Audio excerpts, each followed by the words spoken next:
दोस्तों आपके लिए छोटी सी कहानी लेके आऊं। यह बात तब की है जब शहंशाह अकबर और बीरबल पहली मुलाकात हुई थी।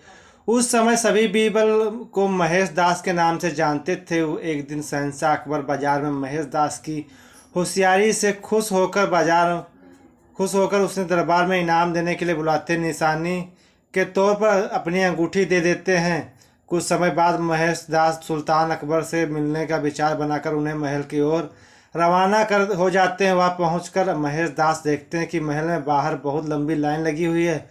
दरबार का यह व्यक्ति कुछ न कुछ लेकर ही उन्हें अंदर जाने दे रहा है। जब महेश दास का नंबर आया तो उसने कहा कि महाराज ने मुझे इनाम देने के लिए बुलाया है और मुझे उसे सुल्तान की अंगूठी दिखाई। दरबार ने मन में लालच आ गया। उसने कहा कि मैं तुम्हें एक शर्त पर अंदर जाने दूंगा, अगर तुम मुझे इनाम में से आधा हिस्सा दे देते हो तो। दरबार की बात सुनकर महेश दास ने कुछ सोचा और उसकी बात मानकर महल चले गए।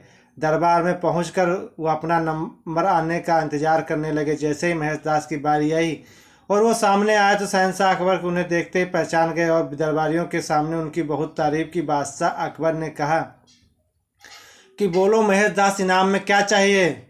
तब महेश दास ने कहा, महाराज जो कुछ मांगूंगा क्या आप मुझे इनाम में दोगे। बादशाह अकबर ने कहा, बिल्कुल मांगो, क्या मांगते हो।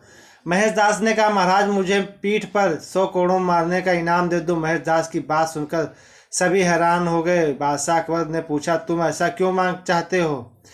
तब महेश दास ने दरबार में साथ हुई पूरी घटना बताई और अंत में कहा, मैंने वादा किया है कि इनाम का आधा हिस्सा दरबार को दूंगा। तब अकबर ने गुस्से में आकर दरबार को 100 कोड़े को लगवाने का महेश दास की होशियारी देखकर अपने दरबार मुख्य सलाहकार के रूप में रख लिया। उसके बाद अकबर के नाम बदलकर महेश दास से बीरबल कर दिया। तब से लेकर आज तक अकबर और बीरबल में कई किस्से मशहूर हुए हैं। आपको इसे कहानी सुनने के लिए हमारे चैनल बने रहने के लिए ओके, थैंक यू, धन्यवाद, बाय।